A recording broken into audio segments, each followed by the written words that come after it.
Railway station की बात थी, मैंने एक ट्रेन के बारे में पूछ लिया एक सज्जन से कि भैया ये पूछताछ कार्यालय कहां है।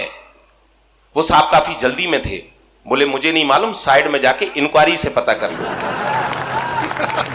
बात आपकी समझ में आ रही हो तो तालियां वाली बजा सकते। मैं आपको बताता हूं साहब, मेरी एक भतीजी वो कॉन्वेंट स्कूल में पढ़ती है। आजकल किस तरह की पढ़ाई चल रही है आदरणीय विधायक जी, आजकल कॉन्वेंट स्कूलों में किस तरह की पढ़ाई चल रही है। मेरी एक भतीजी कॉन्वेंट स्कूल में पढ़ती है, मैंने एक दिन उससे पूछ लिया कि बेटा तेरी पढ़ाई कैसे चल रही है। बोले अंकल बहुत अच्छी चल रही है। मैंने कहा और हिंदी की? बोले हिंदी की भी बहुत अच्छी चल रही है। तो मैंने वैसे ही उसका सामान्य ज्ञान जानने के लिए उससे पूछ लिया कि अच्छा बेटा महादेवी के बारे में तुम कितना जानती हो। आप विश्वास करिए साहब 15 मिनट तक सोचती रही। बोले अंकल मैं कंफर्म तो नहीं हूं पर मुझे लगता है कि महादेवी श्रीदेवी की बड़ी बहन का नाम होगा। ये मैं आपको बता रहा हूं साहब, क्या बात। मैं आपको बताऊं, किसी रिक्शे वाले से कहिए, बोले भैया विश्वविद्यालय चलेगा साहब, ये क्या होता है? बोले यूनिवर्सिटी चलेगा साहब, ऐसे बोलिए ना हिंदी में।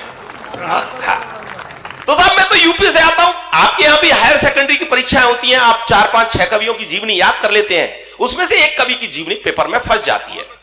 एक लड़का था, दूसरे दिन उसकी हिंदी की परीक्षा थी, उसे किसी कवि की कोई जीवनी याद नहीं हुई, तो उसने उन कवियों की जीवनी की नकल तैयार करी और उसे शरीर के प्रत्येक हिस्से में छुपा लिया। अब उसे यह भी याद नहीं रहा कि उसने कौन सी पर्ची कहां छुपा ली, उसके लिए भी उसने एक पर्ची तैयार कर ली, वो पर्ची पकड़ी गई। पिछले दिनों जब वाह का मुकाबला हुआ तो मैंने उस रचना से उस मुकाबले को जीता था सोनी के सब चैनल पर।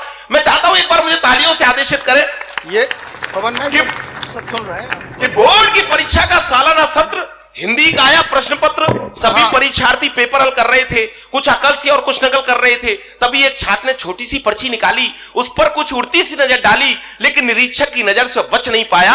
उसने उस छात्र से उस पर्ची को छुड़ाया और पर्ची को पढ़कर तो उसके छक्के छूट गए, हिंदी के कवियों के भाग्य फूट गए।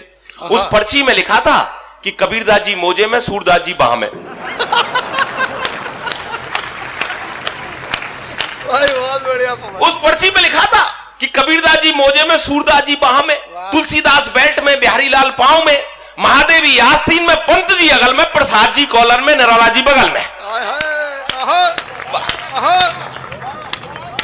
कि कबीरदास जी मोजे में, सूरदास जी बाह में, तुलसीदास बेल्ट में, बिहारी लाल पांव में, महादेवी आस्तीन में, पंत जी अगल में, प्रसाद जी कॉलर में, निराला जी बगल में, और शेष के लिए एक छोटी सी पर्ची घड़ी के डायल में, जिसमें हिंदी साहित्य का इतिहास मिल जाएगा।